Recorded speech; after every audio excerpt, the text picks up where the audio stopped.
La legge non si tocca, ricorsi bocciati. Un giorno e mezzo fra udienza pubblica, mentre fuori imperava la protesta dei Novax da tutta Italia, e Camera di Consiglio. Poi la Corte Costituzionale decide. Resta l'obbligo delle vaccinazioni a scuola. La legge Lorenzin non viene scalfita dalla battaglia ingaggiata da Palazzo Balbi. Perché, dice la Consulta, il passaggio da una strategia basata sulla persuasione a un sistema di obbligatorietà dei vaccini si giustifica alla luce del contesto attuale, caratterizzato da un progressivo calo delle coperture vaccinali.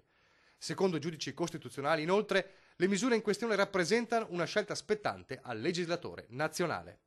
Ricorsi quelli del Veneto che non mettevano in dubbio l'efficacia dei vaccini, ma il concetto di obbligo, laddove il Veneto ha adottato da 10 anni un percorso di dialogo.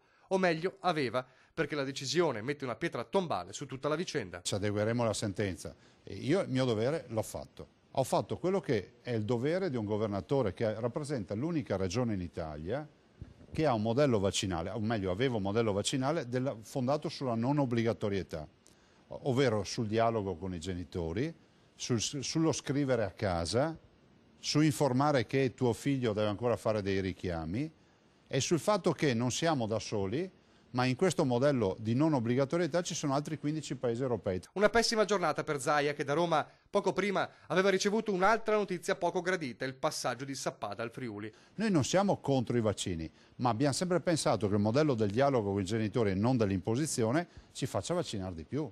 Punto. Non capisco per quale motivo si deve buttare via questa esperienza. Guarda caso il modello del Veneto, ricordatelo a tutti, ha prodotto know-how, quindi conoscenza, e ha prodotto un'anagrafe vaccinale digitale che gli altri non hanno. In ballo anche le aspettative di un esercito di migliaia di famiglie, già sul piede di guerra e che difficilmente resteranno con le mani in mano.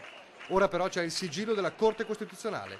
Obbligo vaccinale, con tempo fino a marzo prossimo per mettersi in regola, poi scatteranno le conseguenze.